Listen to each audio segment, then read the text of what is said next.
Okay. But YouTube, there should be sound. Let me text. Yeah, there's It's no not sound live, going. okay. Right, They're doing a YouTube live though, too, Right. with no sound. okay. That's the problem. Right now, they're trying to do YouTube Live, but there's no sound going out. Can she Okay. call it on the phone? I don't I'm know. trying that. Okay.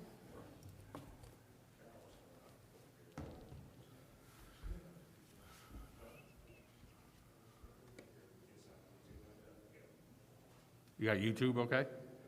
Carol, can you hear us? Yeah. Okay. All right, Carol, there's going to be a delay supposedly with you, so we're going to start. We already took roll call. We roll called you in, and now Dr. Bragan's going to do his superintendent report. Thank you, Board President Erico. A couple things on the superintendent's report. Yeah, it's working now. Some proposed resolutions. The first one is a first reading of 15 Board of Education policies. 14 of those are mandated policies by the state, and they were reviewed by our policy committee as well as our board attorney. There were some minor tweaks we had to put in those policies that are unique to our school district, but for the most part, they were the state mandated requirements contained within those policies. The one policy that we did address, 7250, school facility names, and our board policy committee thought it would be appropriate to clearly define in a succinct manner the process in order to do that, and that'll be contained in the first reading of those policy changes. In addition to that, there's a resolution to approve me as the representative for the Educational Services Commission of New Jersey. That position had been held for a number of years by Beth Maroney, who did a fabulous job in it, Beth, and you will be sorely missed. I spoke to their superintendent, Mark Finkelstein, who spoke extremely highly of all your efforts, and I know just one particular thing was that wingman program, so kudos to you, and it gave a lot of credibility to our district as well. For me, I'm really excited to be a part of the Ed Services Commission. I began my career there while I was still in college in 1986, working at one of their special needs schools in Sayreville, and it's somewhat of a coming home, so I'm looking forward to participating on their board at the Ed Services Commission in New Jersey.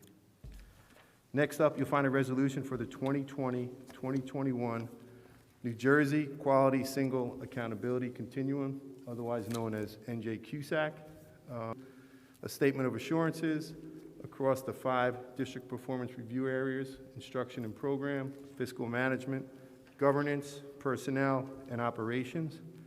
That'll be put on the agenda for approval.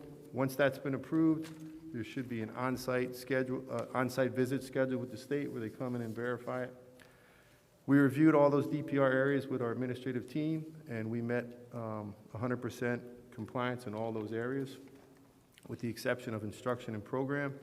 And the only reason we didn't meet 100% or didn't fully complete that issue is because the state assessments are what's used to evaluate that, and obviously, most of you know last year the state assessments were canceled, so the state is going to use previous information for that, but they fill that information in after you submit it. So that'll be on for approval as well. In addition to that is the School Safety and Security Plan Statement of Assurances. That's a legal requirement. For operational security of the district, we can't share the plan with the board or with the public, so just trust in myself and Mr. Kassan that we're doing that appropriately and aligned with the state requirements. Also, for our reorganization meeting, typically that's done at the 312 Pearson Avenue at the Ed Center. We're not going to do it there this year for social distancing parameters, so this year that will be scheduled in January for the Edison High School Auditorium. In addition to that, under curriculum and instruction, you'll find 4 revised curriculum guides. One is for 3D sculpture class at the middle school level. Then there's 3 high school classes that are being updated: advanced placement biology, advanced placement chemistry, and forensics. There's also a resolution to approve professional development. There's only one virtual conference that's on there. As you all know, there's not a lot going on as far as conferences. And regarding the National Council for Social Studies, we have 2 participants that are going to participate virtually. Regarding special services, it's an update for our out-of-district placements that tend to be updated on a monthly basis, you know, as those programs, students come and go in and out of those, and that's our update for this month. Board President Erico, that's all I have, and at this point, I'd turn it over to the Business Administrator for the Board Secretary's report. Hold on one second before Dan gets going. Any questions from the board on items, the superintendent report, curriculum, or pupil special services? I'll start up top. Any Yeah, questions? Board President? Mr. Shi? Yeah, just one quick question about these curriculums. Are they for next school year or they're revised for the current school year? They're going to be for this year. They're just revisions to get them board approved. They've already been enacted, and we're putting them in place in the classrooms, I would believe. Is that correct, Ms. Polakowski? So we're already following that, the curriculum, just need approval. Yes. Thank you, Correct. Thank you. thank you. Anyone else up top? Question? I just had a question. Go ahead. So under this NJ CUSAC, can you just explain, Dr. Bragan, once again, why we have a score of 40% on instruction and program? I think you said that we did not have State test. the state, that's the only reason? Yes. Okay, thank you. Yeah, absolutely, and, that's a great question, Mrs. Matagor. As I said, in instruction and program, items 1 through 7 are the district's performance across all your subgroups for your state assessments. In the elementary gauge, it's the NJSLA, and it's the end-of-course assessments in the secondary levels. And the state fills in those scores on their own when you submit it. Usually, they would use the prior year's scores, but because those tests were canceled last year, we actually were at a meeting today with the state of all the people in the county that are going through CUSAC for this year, and they said you submit it as is, they will input those scores, and they're going to use prior year's data. What that ultimately looks like, I'm not 100% sure, but living in the coronavirus, that's kind of what we're dealing with now. Thank you. Mrs. Maroney, any questions? No. Mrs. Badowski? Any questions? Do we lose her again? Well, you try to fix that, Mrs. Patel? No questions? All right, let's just see if we can get... Mrs. Badowski, can you hear me? I hear you right now, yeah. Okay, you have any questions on the first 3 items, or the first 3 reports from Dr. Bragan?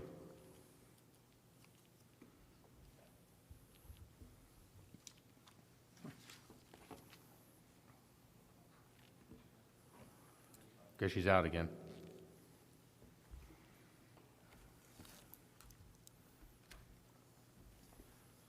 Mrs. Badowski? Mrs. Badowski? Oh, okay. Yeah. Can you hear me? Is that Ralph? Yes, that's me. Yeah, I heard you. Okay, do you have any questions on the superintendent's report, curriculum and instruction, or pupil special services?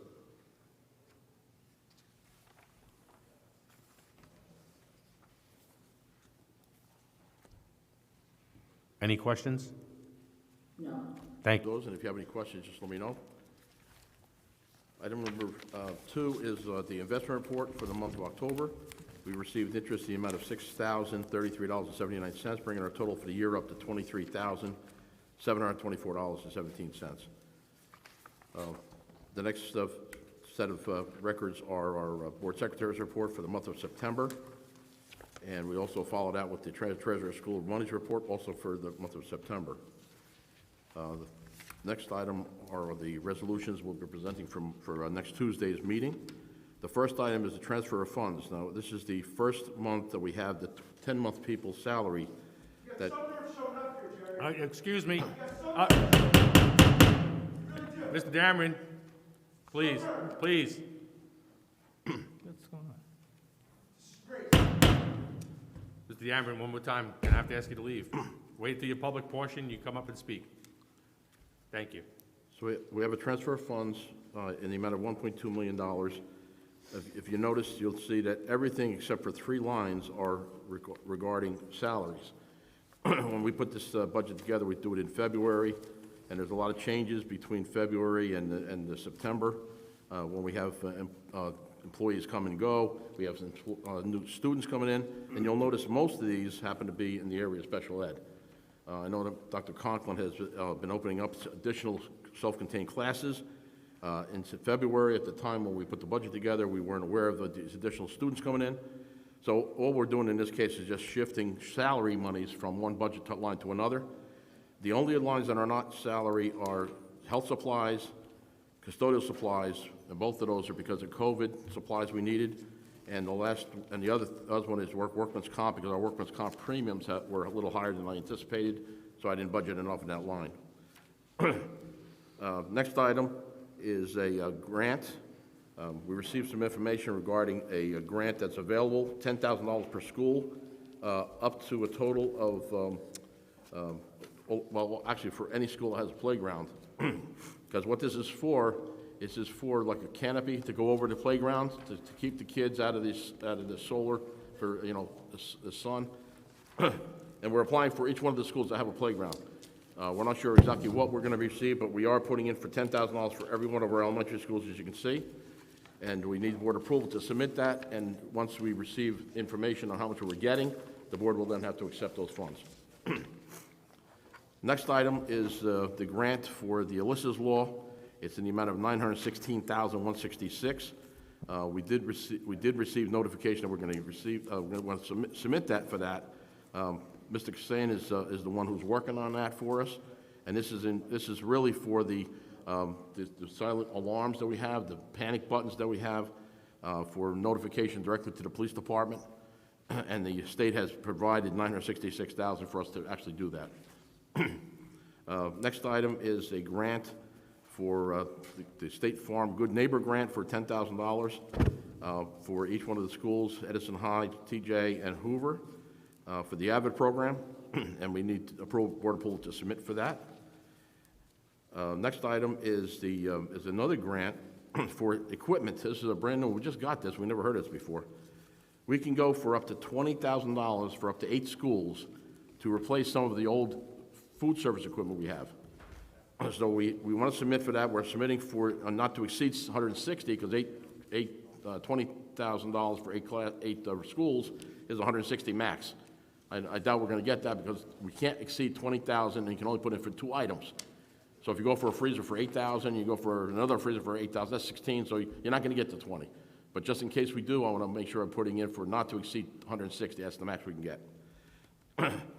Next item is the submission and acceptance, because we're notified we're getting this. This is for the Special Olympics Project Unify grant for an amount of $20,000. And what this is for the students that are in this program. We pay coaches either $500 or $1,000 per coach, and we get reimbursed by this grant for 100% of that amount of money that they get for their coaching. Number 7 is another grant we got from the federal government, which is going to include monitors that we have. To the extraordinary aid amount we received, we had the board approve this or accept this a couple of months ago, but at that time it was $2.6 million, and they came back and said that there was some additional funds available, and they raised it up to $2,871,000. So we would like to have the board accept those funds. The next item is an amendment to our IDA grant. Every year when the grants are over, the federal grants, if there's anything left over, they call it carryover, and you can use that in the following year. But we have to have the board approve the original grant to include those carryover grants, and that's what number 9 is for. So we wanted to include another fund, but we do have to run it. We do have enough students on that, so we'd like to award that grant, that bus bid to D&L Bus Service, who was the low bidder in this case. Then we have some additional bus routes that we would like to award. However, if you see number 11, some of these $245 DAPA runs, I met with the Transportation Department yesterday. I went over some of those. We have 5 routes that are in here out of the 6. And out of those 6, we have 5 of them that only have 19 students.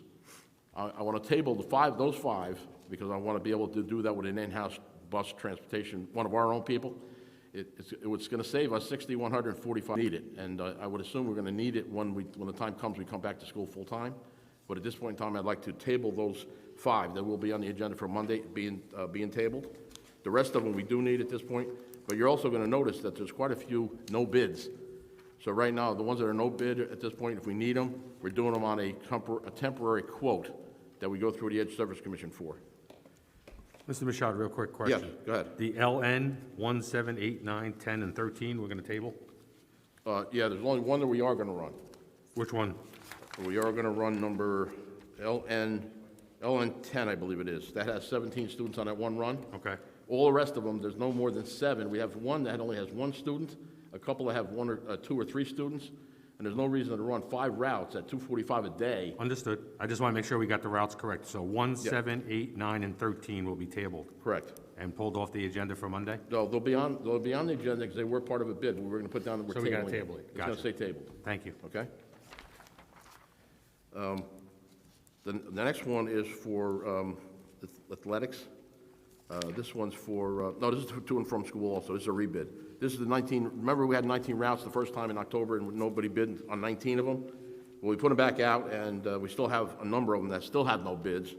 But we did receive bids for several of them, and we'd like to award the ones that came in low for these 19 routes. We're still looking at 7 routes that are not covered. They're still going to be on, right now they're on quotes until December 1st because these take effect December 1st. So we'll run them on a quote until we put, we'll have to put another bid out and hope that we get something, but if we don't, we can carry those quotes until we do get somebody who does bid it. Then our activity buses, our buses after school. We bid that, and as you can see, we did get some, not all are covered, but we did get coverage for, from DAPR for the most part at $245 a day, which is a little bit more than it was last year, but we need to get those covered because otherwise the students are not going to have buses back and forth to school for the after-school activities. We do have a number of them, and for some reason or other, Thomas Jefferson and Herbert Hoover, nobody bid on those. I'm not sure why. But we're going to put them out again, and in the meantime, we're going to use our in-house people to handle these after-school activities. Number 14 is the approval. The Financing and Facilities Committee discussed this with Dr. Bragan last week when we had our meeting. We have a company that we'd like to bring in to do an evaluation of our back-to-school plan that we have right now. And Dr. Bragan mentioned it to the Financing and Facilities Committee, and they agreed that this would be a good idea to have this actually evaluated and critiqued by an outside firm. So we'd like to have the board approve that on Tuesday. Number 15 is this is the water main that goes underneath the modular classrooms at Woodrow Wilson. We had a right-of-way over there already that went directly underneath the modular classrooms. Because of the fact that the water company says if they ever have a break in there, we'd have to move those classrooms. They're going to divert the water around the classrooms, so they have to set up a new right-of-way that's going to have that configuration, and it's a $92,302.60 cost for that project. The water company's the only way can do it for us, and that's the number they gave us, and that's a minimum. It could even be a little bit more than that. But I know that Dr. Bragan has been discussing this with the board regarding looking at our architect that put those modulars up to see if there's any possibility that we can have them share in the cost on that or maybe pay for the whole thing. So we'll get back to everybody on that once we find that out. Item number 16. PEPM is a Pennsylvania cooperative purchasing agreement that we've been with for a couple of years now. I did put it on here even though we didn't have to. I put it on here specifically because now Amazon is part of that PEPM program. So we can now purchase through Amazon, and the problem we had with Amazon before is because they didn't accept purchase orders. Now through this PEPM program, they have to accept purchase orders, and now we will be able to purchase through Amazon through the PEPM program. So we'd like to have board approve for that. Item number 17, we have this is a voluntary life insurance policy, $100,000 guaranteed issue from Mass Mutual. This was given to the ETA to evaluate it. I usually go to them because 1,500 of our 2,000 employees are part of theirs. They have their finance committee go through it, and he came back and said that he would authorize, he was okay with us authorizing us to offer this to our staff. It'll be 100% payroll deducted, voluntary life insurance policy. So we'd like that board approve that. Number 18 is this is non-public security monies we got for the non-public schools. There's a purchase order ready to go out from Middlesex County Kindergarten Program for $875. The board needs to approve that before we send it. Number 19 is a list of some obsolete items from the schools that we received. We just need board approval to approve those as obsolete so we can have those discarded. Then we have the bill list for the month of October in the amount of $26,703,652.79. Obviously, the biggest chunk of that is our payroll. The payroll's running somewhere in the neighborhood of $7.5 million per pay. That's so about 16,000 of that, or 16 million of that is payroll. And then the last item is the transportation report, which is just a reiteration of the bids that we awarded previously. The county office requires us to identify our bus routes individually because in a lot of cases we used to put them down as a tiered run, and in this case we have them all as individual runs, and that's why this report, the transportation report, has to break it up. If it's a triple tiered run and it's going to cost us $1,000 a day, but it's going to be elementary, middle school, and high school, we have to separate those into sections and then report that to the county office, which is what this report does for us. And that concludes my report, Mr. Arico. Thank you, Mr. Mashad. Questions from the board? We're going to start with Mrs. Badowski. Any questions on Dan's report? No? Ms. Falguni, Patel? None? Mrs. Maroney? No. Up top, I'll go with Mrs. Pang. No. Dr. Chen? Mr. Shi? Yes, I have a couple quick questions. Then number 7, about this federal relief grant. Is Yes. this to offset the money we already spent, or this is just a, new money coming in? We are able to go back and retroactively charge some of the things that we've already purchased from there, and that's what we're going to be doing. We're going to try to make sure that most of this stuff, as you know, we've gotten a number of federal grants for this COVID, Correct. and this would help us cover a very good, large chunk of all those expenditures. So is this still 75% of the actual spend we have? They will reimburse us up to 75%? Yes, yeah, Okay. that's correct. All right. The other thing, just a comment. Excuse. Sorry, Mr. DeAmron, you got to leave. Mr. DeAmron. Mr. DeAmron. Mr. DeAmron, please. All right, one conversation. One conversation.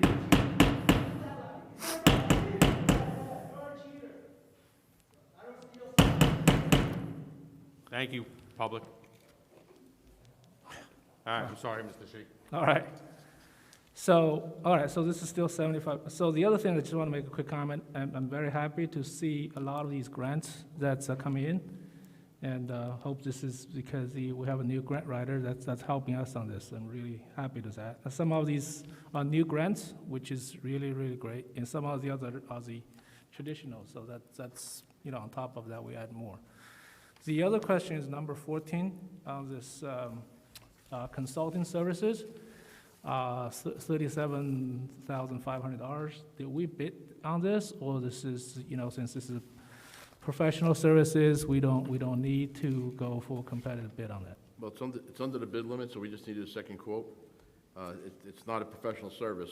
It's not, okay? No, but it's over the quote law, 6,600, but it's under the $44,000 bid limit, so we do have a second quote. So we have two vendors who bid on this? Two quotes that we got, and this was the lower of the two. Oh, okay, all right. And the reason we need this is? I could speak to that, Mr. Yes, Shi. please.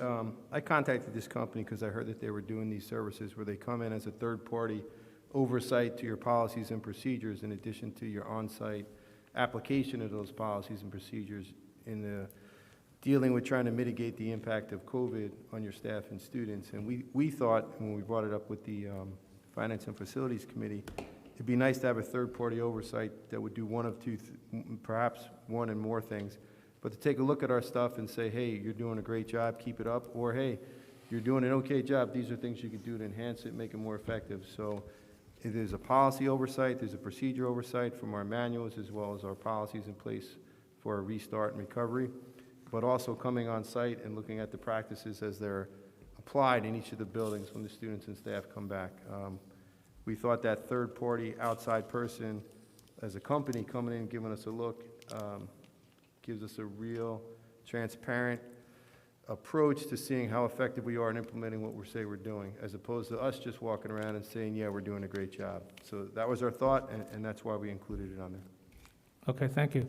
So the other things, I know some of these consulting companies, they can also help us for additional grants and those things. I assume this company will help to seek those, money as well for us. That's part of their service? It wasn't, but we could see if that's part of it. They didn't mention that they would help us facilitate any grant monies. Okay, thank you. I just have one quick question. So Dan, besides the COVID grants, all the grants that you mentioned, are these typically something we get every year, or is there something new this year? No, there's some new ones on here. Okay, Our new grants writer, Maria Lopez, is doing a great job. She's finding money all over the place. okay, And great. anytime she does, we put it on the agenda, we'll take anything they want to give us. Awesome, thanks. Thank you. Mrs. Conway? I just have one quick question. On the obsolete items, there's a number of Chromebooks and computers included in the list, and I was just wondering if our tech department ripped them apart first to take any of the usable equipment out of it before it becomes obsolete. And obviously, Ralph, you had me thinking, thank you. Thank you. And could I just say something? Sure. Okay. In response to your quest about the professional services for checking being the third party, the other thing that we had discussed at facilities, this would give us a little more insurance should we run into any problems with like an insurance problem or somebody suing us during this COVID session. Not only are we taking precedent, making sure our property is clean, we also will have it in writing from a third party that we're doing exactly what we're supposed to be doing and beyond, and that would give us more protection because the $37,000 is nothing compared to what somebody might sue us for if they ever sued us for like negligence. So that was another thinking on my part as to why I thought it was a good idea. Okay, so since you mentioned money, I'm sorry. Just one follow-up, is the 37 for the end of this school year, or this is, what kind of a time period we're talking about, or just one report? What kind of a period is this? Well, it was an initial investigation. Okay. Yeah, we anticipate it happening pretty quickly. It's not going to be an ongoing thing. There's 2 on-site visits covering 6 schools as part of that cost, as well as the oversight of the policies and procedures. So I envision if the board approves this, moving forward pretty quickly, trying to get this done within the next 60 days, I would say. All right, thank you. All right, thank you. Not yet, sir. We will. We're not voting on anything tonight. Okay, you're welcome. Okay. Board member open discussion. I'm going to go to Mrs. Badowski again. Mrs. Badowski, any open discussion?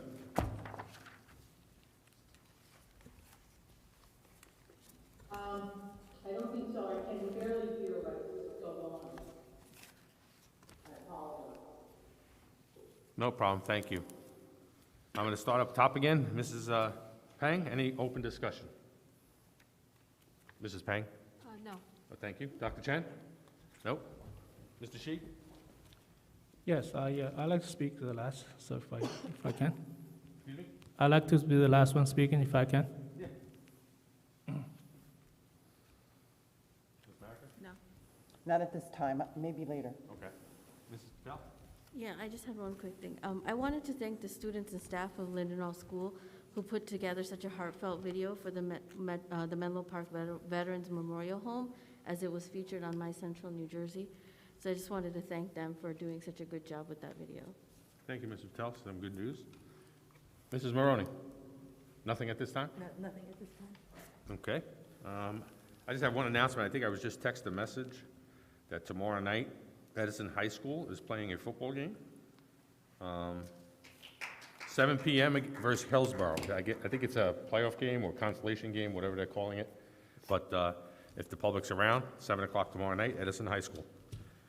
All right, Mr. Shi, you still want to speak? Yes, so I have like 5 questions, but I'm going to bundle them together. This one probably needs some help from Mr. Benedict. This is regarding transportations.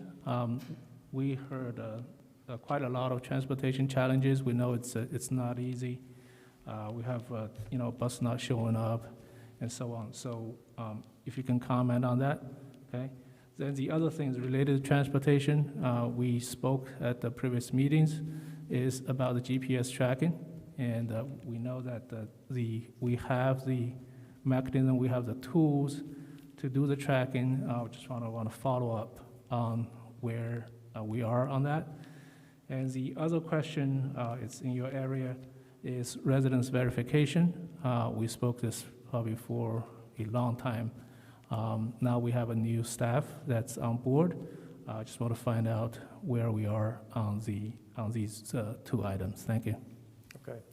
Specific to the transportation issue first.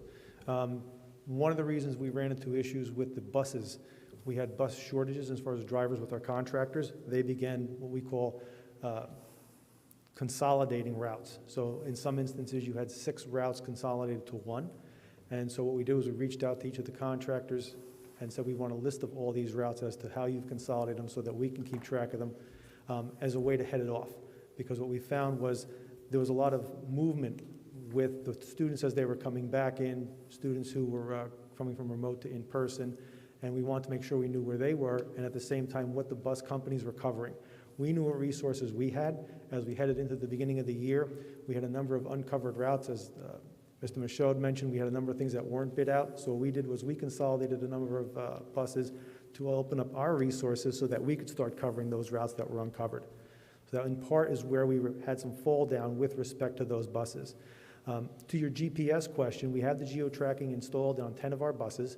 We had set up cards for a test pool of students as we headed into spring of last year. Going remote, that had to be tabled. As we opened back up, we were fully remote. October 19th, we come back in, and what we found was the students that we had coming back in we weren't part of that initial test batch. So we went to the next round, okay, what students do we have that are available? We identify students, now we're looking for the buses because again, they're on our buses. So at that point, we had about 2 weeks, 2.5 weeks. With the advent of the second marking period coming up, that student body shifted. So right now, we have identified coming out of this building approximately 11 students that we're going to be issuing cards to at the beginning of the week so that we can start tracking that. We'll start with initial test, and these are what they call prox cards. So as the students enter the bus, they'll be able to basically scan in and know where they're at. But what we want to do is we also want to include the student ID number on it and a barcode. This will allow those cards to also be used as they enter the attendance office if they come in late, if they go to the library and want to take out a book, so that we can kind of make it a multi-use card. That's where we're at with that. So look to the beginning of the week before we go out on a little bit of holiday, those cards getting issued. We're going to familiarize our drivers with them because they have now updated lists. And with the shift of the second marking period, part of what we had to go through is and identify each of the students who were in-house, each of the students who were remote.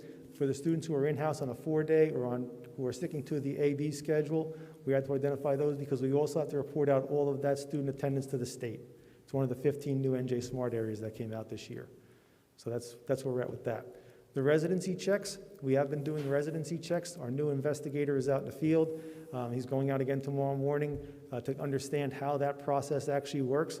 The software itself that he's going to be using is a software that we had to do a site survey and complete that. And the reason for that is because it can only be issued to government entities. And so we passed that site survey. We had the licensing set up and everything.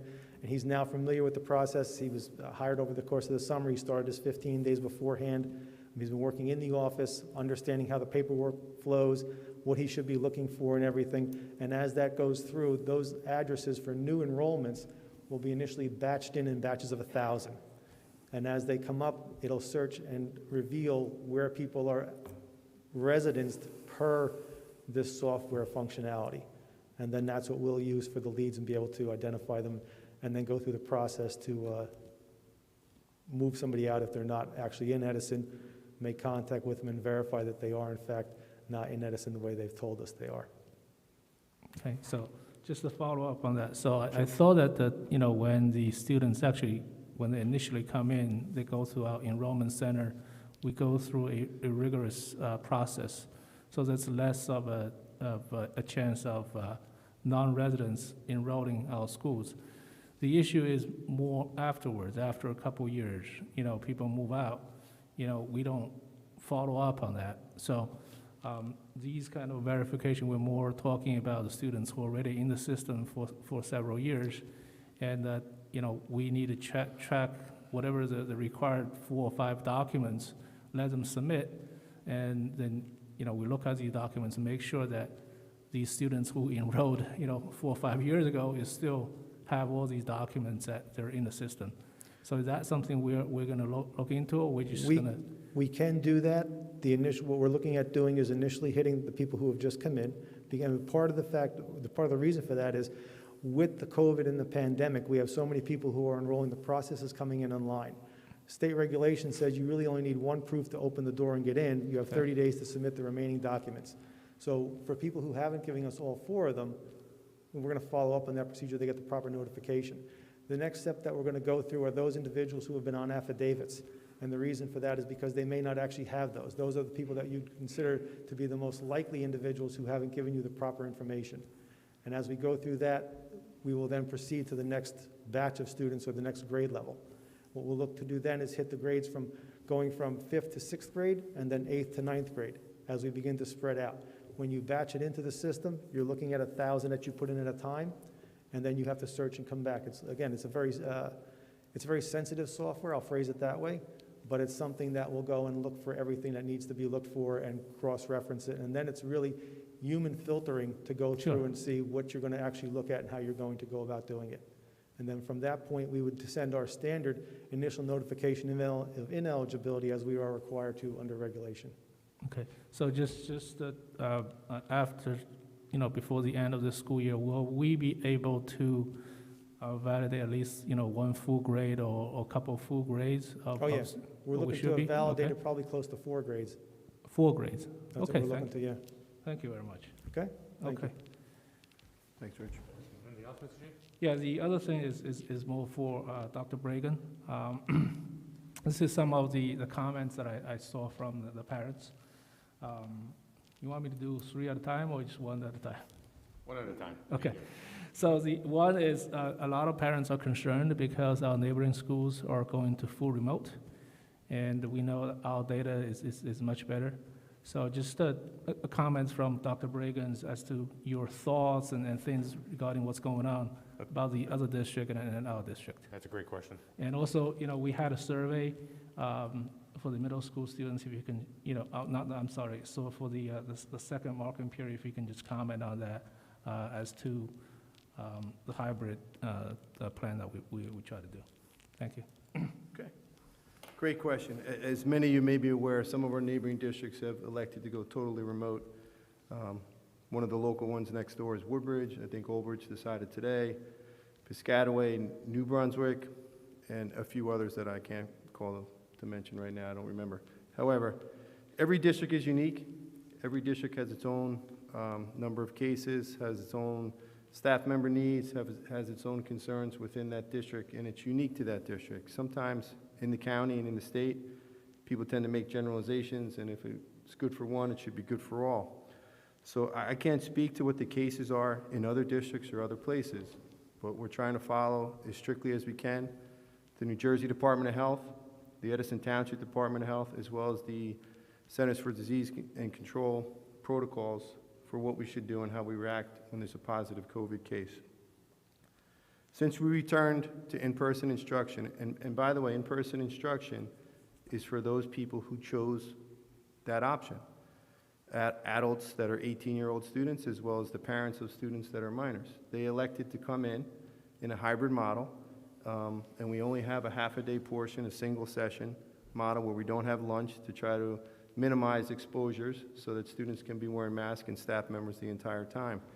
So at the start of hybrid instruction on October 19th, we had on average across the district about 27%, 28% of our students chose to come in when they selected that option. To answer this question tied with Mr. Shees, for the second marking period, we did another survey, and as long as the pandemic is still impacting our community, we're going to do that on a semester basis. It enables us to plan and staff accordingly. So when we sent the survey out a few weeks ago for the second marking period, which began this week, there was about 100 student difference. About 100 more students chose to come in person in the hybrid model as opposed to remaining totally remote. not really significant across the district and across the individual schools. So for all intents and purposes, those numbers have remained fairly consistent. Some schools are higher than others. But getting back to our COVID numbers, since returning on October 19th, we've kept track of the positive cases within the district. And for that first week, on 10/19, we had 6 positive COVID cases. The next week, we had 1 case. The week after that, although we were not in school that week, that's the week of November 2nd, we had 9 positive cases. The following week, 11/9, we had 9 cases again, 6 adult staff members, 3 students, 1 student in the hybrid model in person, and 2 that were totally remote. And for this week, we've had 7 cases so far where they were positive. 3 adults, 1 was a substitute, and 4 students. Of the 4 students, 3 were remote and have never been in school. So we're taking it on an individual basis, a school-by-school basis. If we have 2 or more confirmed positive cases in a school that are not related, we will shut that school down in consultation with our Board of Health and the CDC protocols. Lincoln School had a positive case that we were notified today. That brings that number up to 3 within a 14-week period that are not connected to the same person or the same exposure. Therefore, following those protocols, Lincoln Elementary School will be totally remote. I believe it's still December 2nd, whatever the actual day works out. So we're doing our best. We want to provide the opportunity for the students that want to come to school to have that option. If the parents are uncomfortable in any way, they have the option always to switch back to totally remote, and their child will get their instruction in a remote fashion. I just want to say, two things. I'd like to commend our staff. You know, I talked to the superintendent in neighboring communities, and some of the issues were staff that traveled over that teacher convention days or that week they may have had off like we did, and then they would have to self-quarantine for the 14 days, which limited their ability to put teachers in the classrooms. We didn't have that issue here. We had some staff members that did that, but a very small portion. So kudos to our staff for taking this seriously and trying to be here for our children. And the second thing is, I try to visit the schools as much as I can. I was very fortunate to spend the morning at the Lindenau Elementary School, and they have one of the highest percentage of students that attend that school across the district. And it was so refreshing. The students were eager, enthusiastic to be there, and so were the staff, whether they were support staff, teachers, or administrators. So as I reflect on this, when people say, why don't you close? Why don't you send everybody home? I think of those children and those staff members that have joy in coming to school every day and having some degree of normalcy. And unless the board directs me otherwise, I would like to continue that for as long as possible. And again, all of this depends on the numbers and how our cases impact. I hope I answered that, Mr. Shi. Yes, thank you. What's up, Mr. Shi? Yeah. Huh? Can I say something? Yes, go ahead. Yes. Just to that point, I know everyone watches the news and national news and everything else. If you look at what's going on in the big city next to us, you know, where they now are fully remote, the numbers I heard were they hit the 3%, but in schools, they're like 0.27% infection rate. If you listen to today's coronavirus task force report, they say the safest place to be right now is in schools. Teachers, staff, kids. The infection rate is far below what the national average is, or even by towns. So I think we're doing a very good job.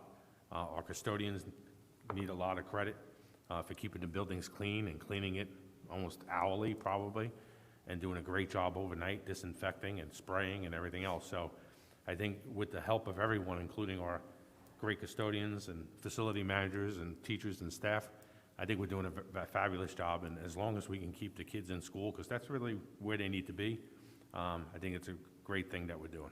Sorry, Mr. Shi. No problem. The other question is, some parents commenting on the parent-teacher conference. They don't have a lot of a slot, and sometimes with internet connections and stuff, the time gets short. So what are your suggestions to those parents who were not able to, meet with the teachers during this parent-teacher conference time?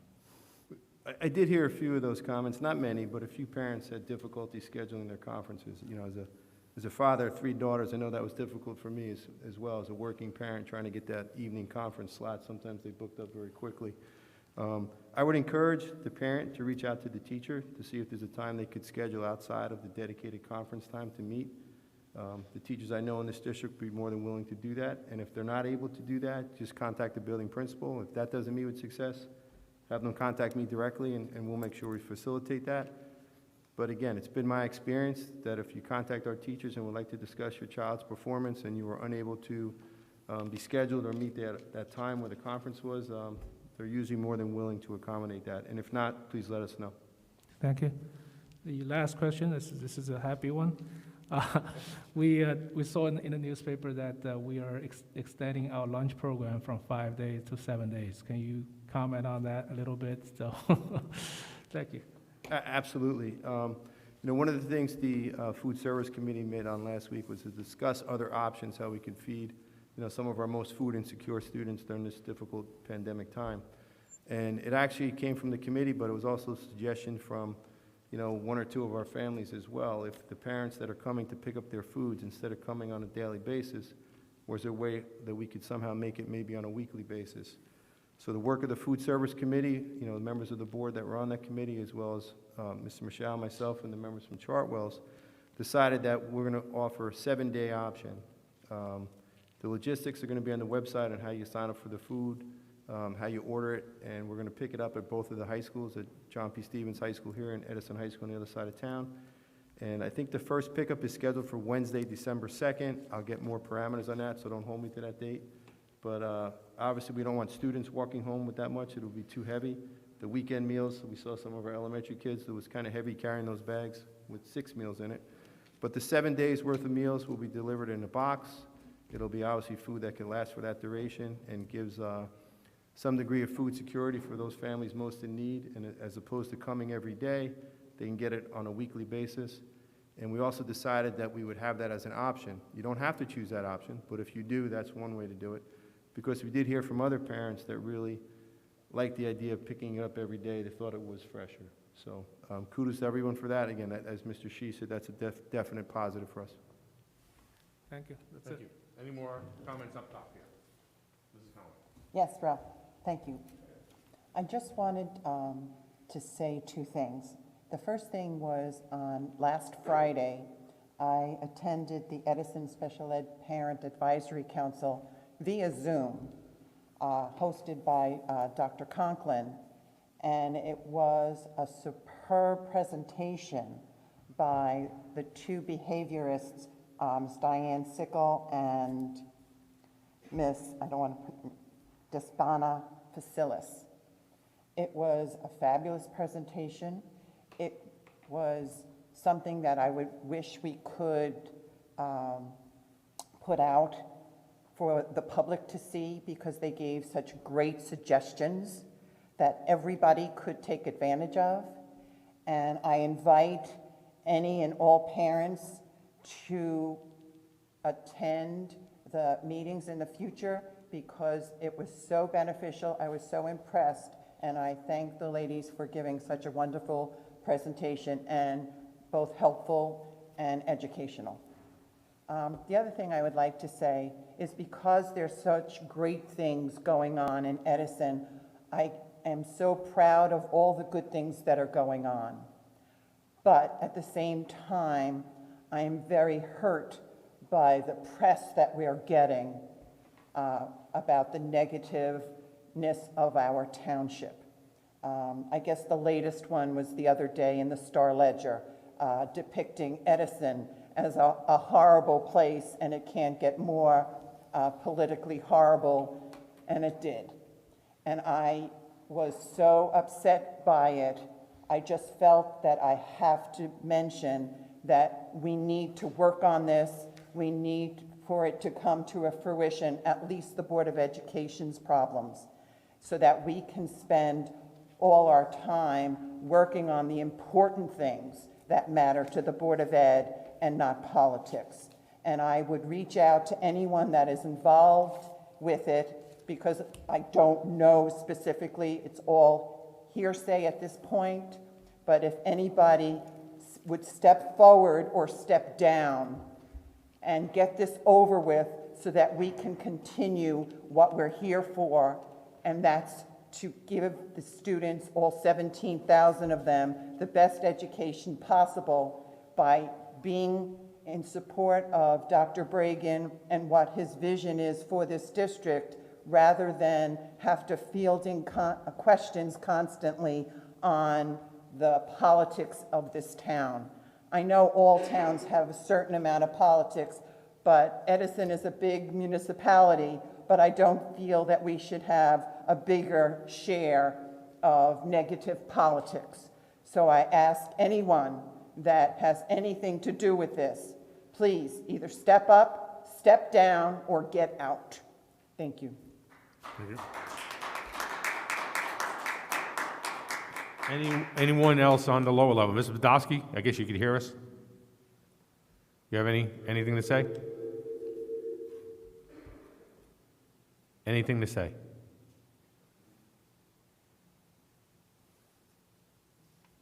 Okay, you're on mute. Mrs. Patel, anything? Mrs. Maroney, last chance? That's it? Okay. Now we're going to go to public comments. Again, you have, what do we got, 5 minutes? 6? Okay, and you're keeping time? All right. Again, please be respectful, okay, and courteous, and I appreciate that. Thank you very much. I think that was wiped down already, but wipe it again. I will do it. Oh, that's Mr. Thanks, Maria. Benedict Thank was you. there. Okay. He Thank you. got it all dirty. Okay. Margot Harris, 43 Oak Hills Road, Edison. From 2012 to 2016, I was honored to serve on this board.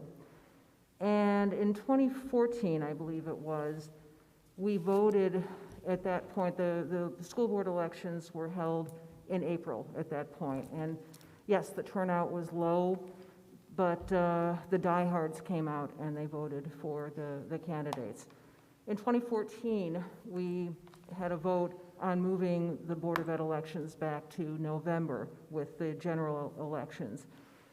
And I think at that time, there are 2 current serving members who had that vote. I think you, Mr. Shi, and you, Ms. Maroney. You, along with all the other members except for Debbie Ains and I, Debbie Ains and I dissented on the vote to move it back to November. And we dissented because the fear was that this was going to turn political. As soon as you move it to November, it was going to turn political. And so I was adamant that I did not want that to happen. And so Debbie and I, without speaking to one another about it, but further, we in discussing it later on, found out that we were on the same page with it. So alas, they were moved back to November. And since then, the late Debbie Ains and my worst fears have come to pass. I have seen this board become, you're talking, Ms. Conway, about all the political repercussions going on in this town. You want it to stop. Well, unfortunately, I think that a Pandora's box has been opened up, and there's no stopping this anymore. There's no stopping the politicization of what's going on with the board. And I'm sick about it, I really am. It breaks my heart to see how, and I'm, as one who is actually a longstanding member of the EDO, the Edison Democratic Party, at one point was the vice chair, I have never been comfortable with what has happened. And I feel like this board has become almost a wholly owned subsidiary of the Edison Democratic Organization. So at one point, I think you, Beth, had told me that you regretted that vote at some point afterwards, that you regretted it, and you could see exactly what was happening. So one question I actually would like to ask, just out of curiosity through you, Ralph, to Mr. Shi, is I wonder if Mr. Shi regrets that vote. Mr. Shi, if you would like to answer? Yes, you don't have to answer, but No. he does not want to answer. He does not want to answer that. Okay, I'm not surprised. So I'm here right now speaking because that, as I understand it, and correct me if I'm wrong, once that vote was taken, once it was accepted, it was approved to move the elections back to November. As I understood it at the time, there would be 4 years until they could move it back. Is that correct? Yes, Okay. correct. So I'm wondering, has there been any talk at all, given what's been going on, has there been any talk at all about moving the elections away from November? The Board of Ed elections away from November? I think a few members have spoken about it, but nothing, where we would have a vote. It's time to do that. It's time, folks. It really is. I am so uncomfortable with what has happened. And, the vote was taken and it was approved in 2014. And the racist flyer, the so-called racist flyer, comes out in 2017. And yes, the evidence right now is circumstantial, but it is troubling. It is troubling in terms of the involvement of certain board members, Board of Ed members, and of certain of the Edison Democratic Organization members. It's time to move the elections away from November and back to on their own. Yes, you're going to lose voters, but you're going to get the ones who are the diehards and who really do care about what goes on in the Edison school system. So I'm urging you all to please consider moving the elections back and away from November. Thank you very much. Thank you. Ms. Harris? Anyone else? I can't see Ms. Orchard? Good. And then Mr. Patel, you'll be next, right after Ms. Orchard. Good. Maria? It's not that cold in here. Sorry. No, I'm cold all the time.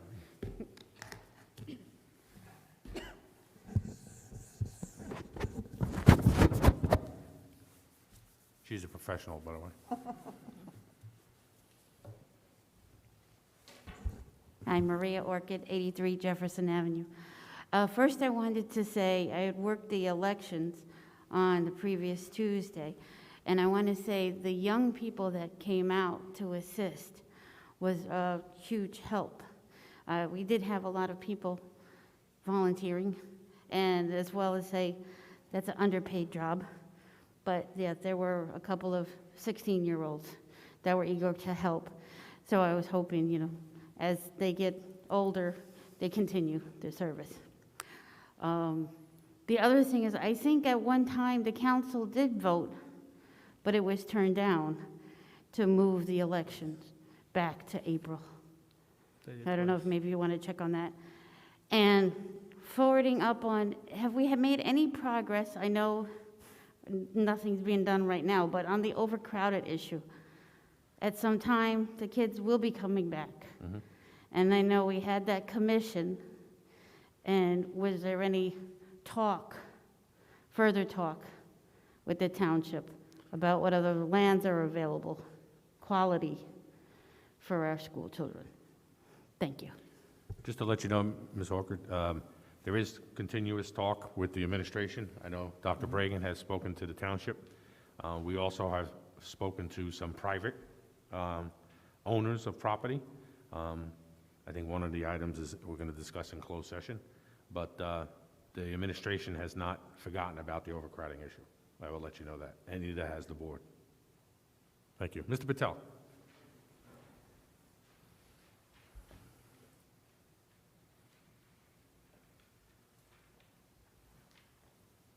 Thank you, Board. Mohan Patel, Board-elect. Okay, there's a few things I want to address.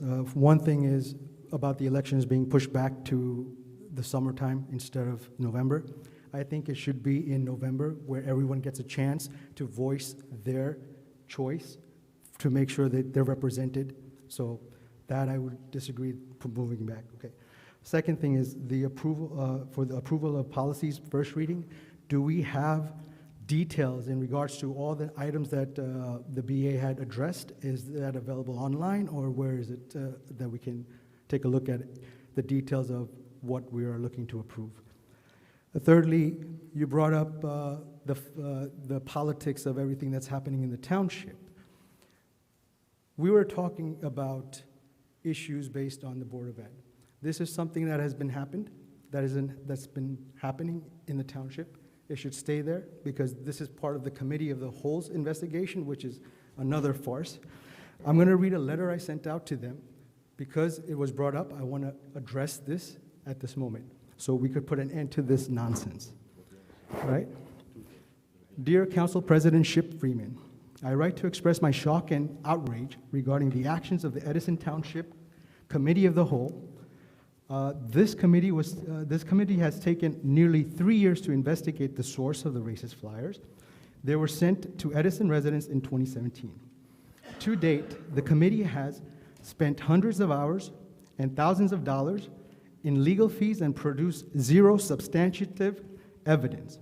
On Wednesday, they held another meeting, and in that meeting, they disclosed a report from the U.S. Postal Inspection Service, which report simply recounts the investigation undertaken to date.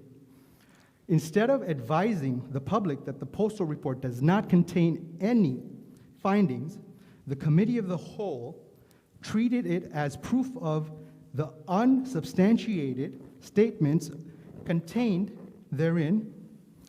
Any reasonable review of the report would demonstrate that it does not include any findings, but rather merely the statement of IBA, Indian Business Association Chairman Chandrakant Patel's person, who is my avowed political enemy and who has zero credibility. In fact, this entire process is nothing but a disgusting smear orchestrated by Chandrakant Patel and his sister, IBA President Dhiren Amin.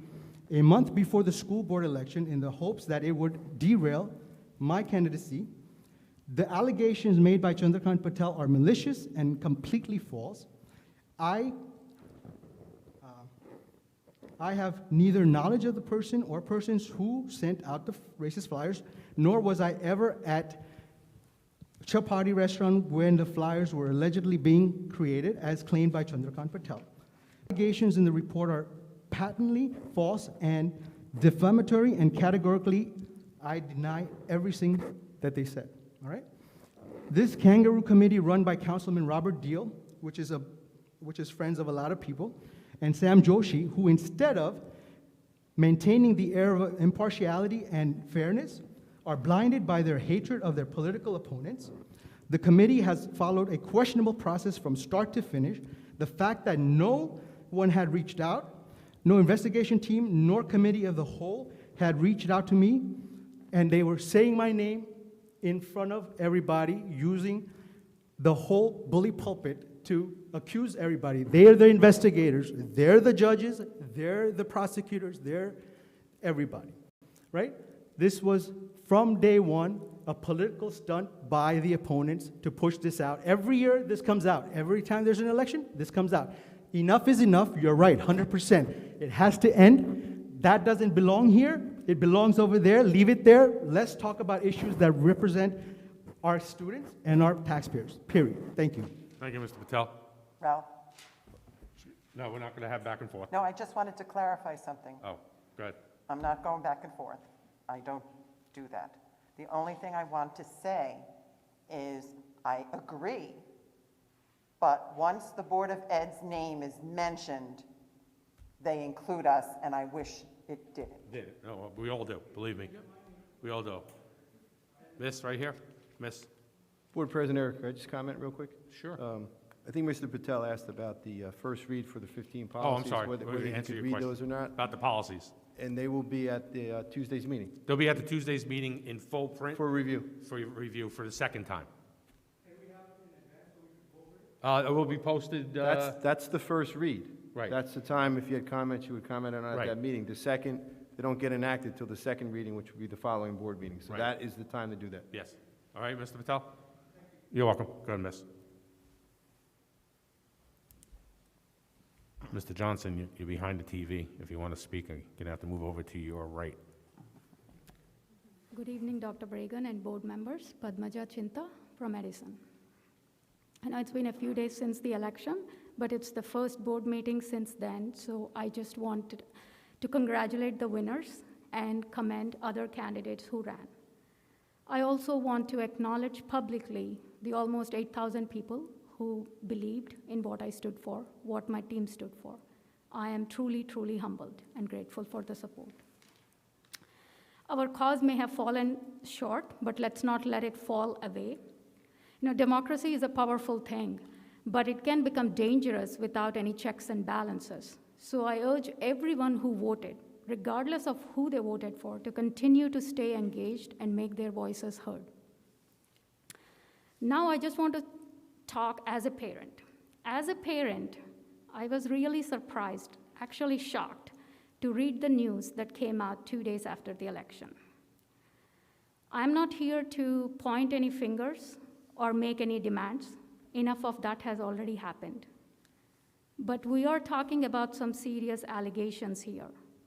If these allegations are right, it's a travesty for the entire district and the entire town. If these allegations are wrong, it's a travesty for the concerned individuals. Either way, it's a travesty. While we may disagree on who is at fault and what is right, I think we all can agree that this has become a huge distraction from the work of the board.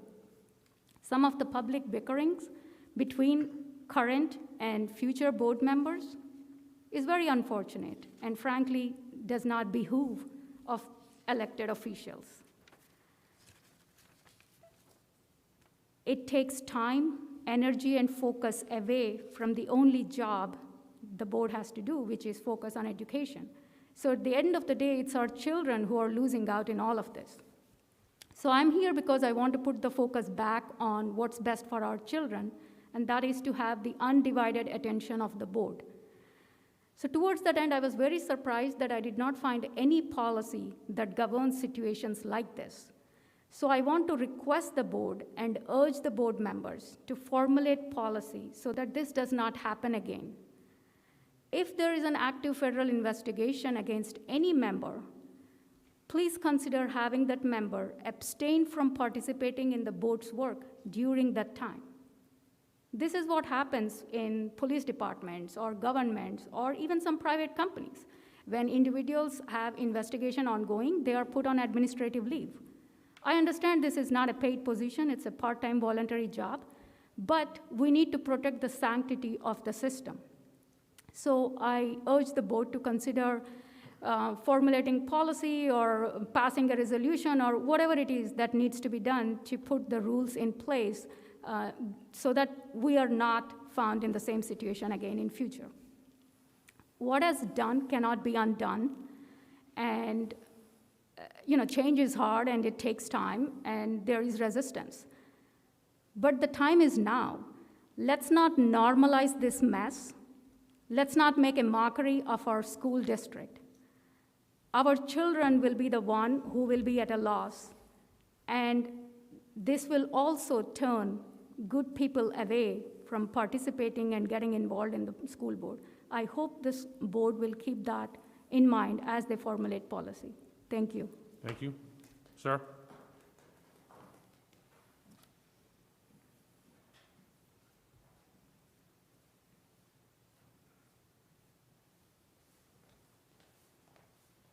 Name and address, sir, please.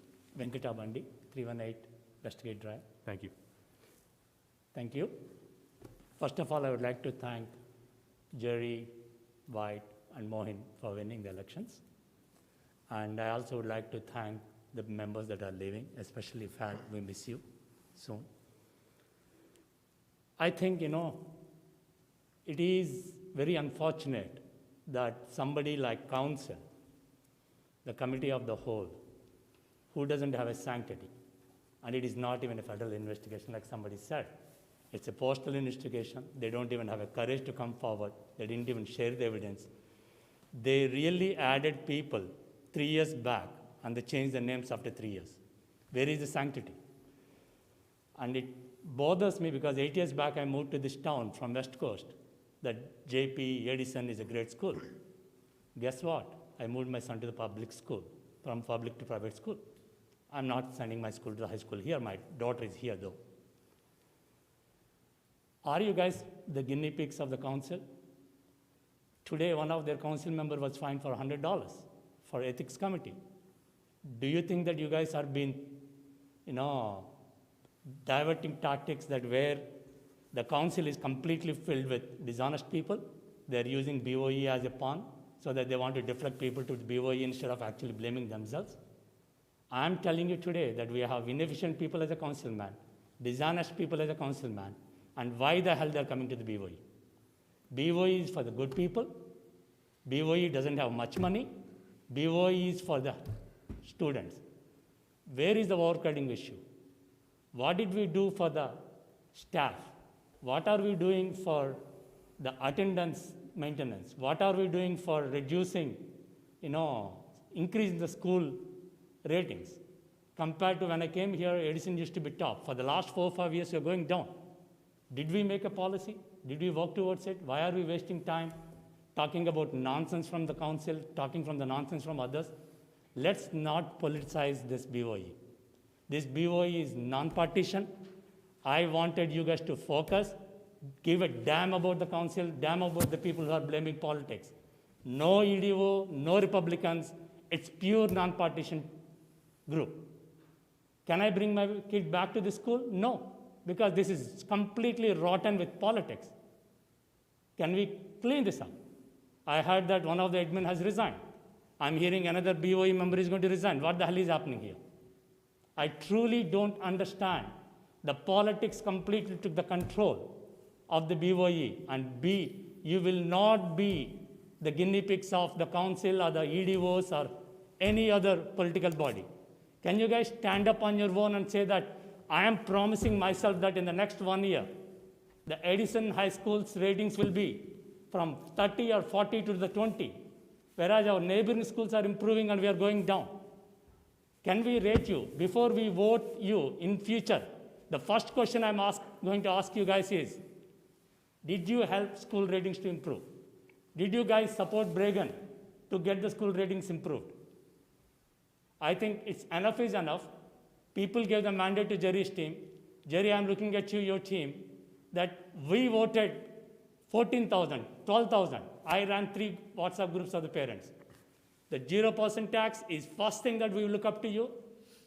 Overcrowding is the second thing that we look up to you, not at the cost of losing people or students there what they deserve.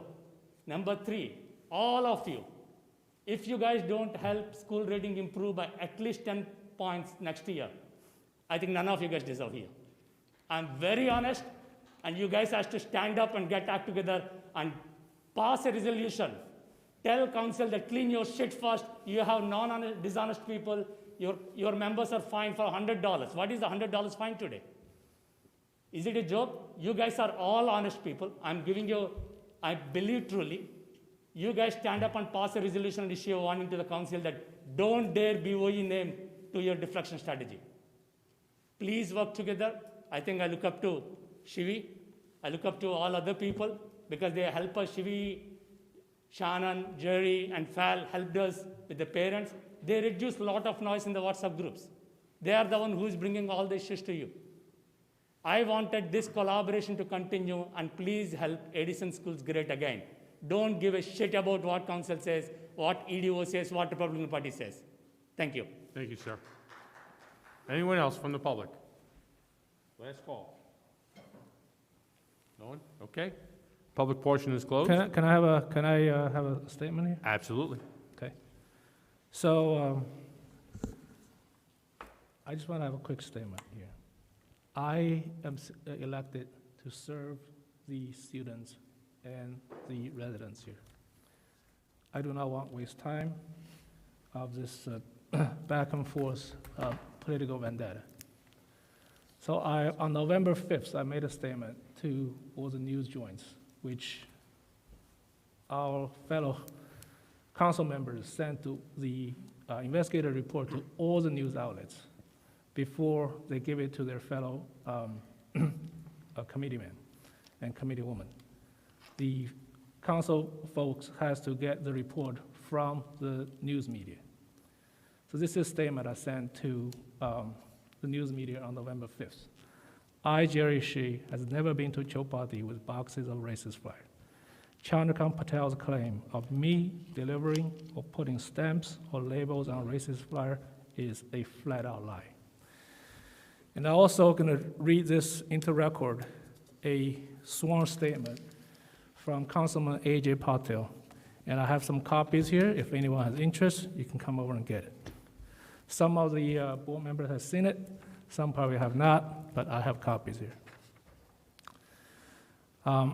This is the email from Councilman Patel to the Committee of the Whole, two members, Rob Abdil and Mr. Gomez. This is November 6, 4:33 p.m. Hello all, I have received numerous calls on yesterday's meeting and wish to clarify statements during the Committee of the Whole yesterday, which I believe were misconstrued or not properly communicated. During my statement with authority, I corroborated the presence of 2 employees of Chowpatty Restaurant when I saw some flyers being assembled and prepared for mailing, which I did not immediately recognize as the flyers in question. But some of my statements may have been misinterpreted. I did not say that I saw all of the named individuals in the report at the restaurant. I did visit Chowpatty Restaurant in late October and observed a mailing being prepared, although I did not participate in anything that was happened and left the place immediately. Specifically, I saw a few workers, parentheses, who I now assume includes Aloysius and Joseph De Souza, assembling the mailer. These were the people whose presence I was corroborating. At no point ever have I seen Sharik Ahmad, Mohim Patel, Jerry Shi, Mahesh Bhagia, and Satish Pundi in Chowpatty handling any of the flyers in question or carrying stamps for those flyers. It was also stated in the report that I and the other named individuals attended a meeting at Chowpatty to discuss the flyer. This is not correct. No such meeting ever took place, and in fact, I have never met with this group at Chowpatty. I hereby certify that the foregoing statement made by me are true. Thank you, A.J. Patel. This is a sworn statement from A.J. Patel. Thank you. Thank you, Mr. Shi. Anyone else before we go into closed session? Nope. All right. Mr. Mashad, closed session resolution? Whereas Section 8 of the Open Public Meetings Act, Chapter 231, Public Laws of 1975 permits the exclusion of the public from a meeting in certain circumstances, and whereas the public body is of the opinion that such circumstances presently exist, now therefore be resolved by the Board of Education of the Township of Edison as follows. 1, the public shall be excluded from discussion of and action upon their herein specified special subject matters. 2, the general nature of the subject matter to be discussed is as follows. Attorney-client privilege discussion regarding student matters, bus contracts, litigation brought on by former employees, ETA grievances, PERC and unfair labor practices, and personnel matters. Under personnel, we'll be discussing resignations and terminations, retirements, appointments, leaves of absences, changes of status, longevity, salary adjustments for professional and certified staff, driver ed makeup exams, special education personnel, substitutes, co-curricular changes, coaching appointments, and authorization to approve requests for extended health benefits. 3, it is anticipated at this time that the above stated subject matter shall be made public at such time that the need for non-disclosure no longer exists, and 4, this resolution shall take effect immediately. Thank you, Mr. Shah. Can I have a motion? Motion? Mr. Shi? Ms. Pang? Mrs. Madiker? Yes. Mrs. Badowski? See her? Yes, Okay. she said yes. All right, Mrs. Conway? Yes. Dr. Chen? Yes. Mrs. Peng? Yes. Mr. Maroney? Yes. Mr. Shi? Yes. Mrs. Patel? Yes. Ms. Derico? Yes. All yes. Thank you. Right now, we're going to go into a closed session. We will not come out and take any votes on anything, so I just want to let everyone know. They can go home, have a great, happy Thanksgiving with your family, be safe, social distance, and enjoy the break next week. Thank you.